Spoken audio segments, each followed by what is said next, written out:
دوستانو زما یوټیوب چینل سبسکرایب کړئ کې سټوډیو زکه چې تر ټولو مخه زما هر السلام علیکم دوستانو، نن سره یو ځل بیا فنوي ټاپک له تاسو سره زه سویم چې تاسو به د خوښې وړ وګرځي، ځکه چې دا ډېر انټرسټینګ خبر دی، ځکه دا ما نن په یوټیوب باندې وکتی، بلکې په ګوګل کې مې سرچ کوو، دا خبر بالکل رښتیا وه. بیا هم دا غوښتل چې له تاسو سره شریک کړم. دوستانو خبره د غزل جاوید بلکې چې دا په 2012 کې وژل شوې وه د خپل خاوند د لاسه او د هغه د ملګرو د وجه.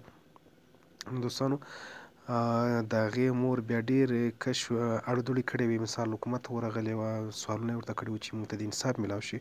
بلکې د هغې له لور سره د هغې خاوند هم په حق وویستل شوی و.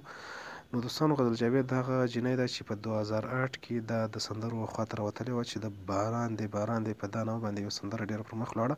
له دې نه دې کامیابي ترلاسه کړه او بیا د دوبۍ شوګانو ته بلکې په 2010 نه په 2011 کې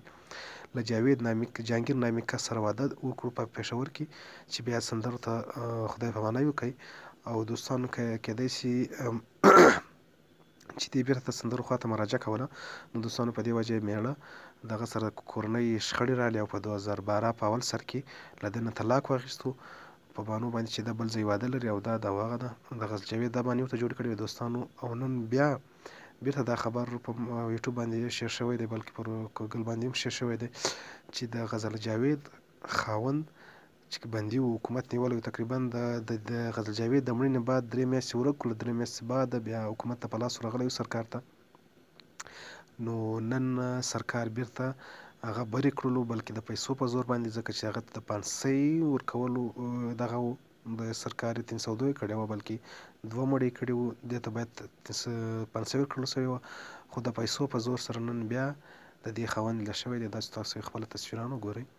بیا به ستاسو زړه ته ولوېږي. نو دوستانو دا و زموږ نننی خبر. که چېرته تاسو زموږ چینل نه وي سبسکرایب کړی، نو اول زموږ چینل سبسکرایب کړئ او سره د بیل ایکن بټن وندوه، که له دې سره به زموږ هر نوی ویډیو ته تاسو رارسېږي. مننه.